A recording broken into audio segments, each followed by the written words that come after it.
பொதுமக்கள் காய்ச்சல், தலைவலி உள்ளிட்ட பிரச்சினைகளுக்கு எடுத்துக்கொள்ளும் பாராசெட்டமால் உட்பட 53 மாத்திரைகள் தரமானதாக இல்லை என்று அதிர்ச்சியூட்டும் தகவல் வெளியாகியுள்ளது. மருந்துகளும் மாத்திரைகளும் நாடு முழுவதும் மக்கள் பயன்பாட்டுக்கு விற்பனைக்கு வரும் முன்பு மத்திய மருந்து தரக்கட்டுப்பாட்டு அமைப்பு அவற்றை பரிசோதித்து தரத்தை உறுதி செய்கிறது. இப்படியான ஒரு பரிசோதனை கடந்த மாதம் நடத்தப்பட்டபோது சளி, காய்ச்சல் உள்ளிட்டவற்றுக்காக பயன்படுத்தப்படும் 156 வகையான FDS வகையைச் சேர்ந்த மாத்திரைகள் தரமற்றவை என உறுதி செய்ததால் அவற்றை மத்திய அரசு அதிரடியாக தடை செய்தது. இந்த அதிர்ச்சியின் தொடர்ச்சியாக இன்னொரு பேரதிர்ச்சியும் இப்போது வெளியாகியுள்ளது.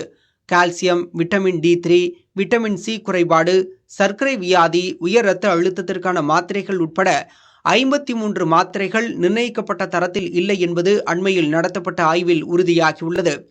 குறிப்பாக விட்டமின் C, விட்டமின் D3 குறைபாட்டுக்கான ஷெல்கால், விட்டமின் B மற்றும் விட்டமின் C குறைபாட்டுக்கான சாஃப்ஜெல்ஸ், ஆன்டிஆசிட் பாண்டி, சர்க்கரை நோய்க்கான கிளிம்ப்ரைட், உயர் இரத்த அழுத்தத்திற்கான டெல்மிசார்டன் உள்ளிட்ட மாத்திரைகளும் இந்த தரக்குறைபாடு பட்டியலில் இடம் பிடித்துள்ளன. வயிறு தொற்று பிரச்சினைக்கான மெட்ரோனைடசோல், ஆன்டிபயாட்டிக்ஸ் மாத்திரையான கிளாவம் 625, பான் டி, குழந்தைகளுக்கான பாக்டீரியா தொற்றுக்கான ஹெட்டரோவின் செபடோம் XP 50 மாத்திரைகளும் தரமற்று இருப்பதாக உறுதியாகியுள்ளன.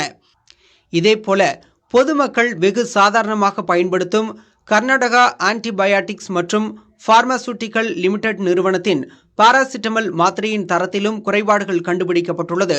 இந்த குறைபாடுகள் பற்றி மாத்திரை தயாரிப்பு நிறுவனங்களுக்கு தெரிவிக்கப்பட்டுள்ளது. ஆனால் இந்த குற்றச்சாட்டுகளை அந்த நிறுவனங்கள் ஏற்கவில்லை.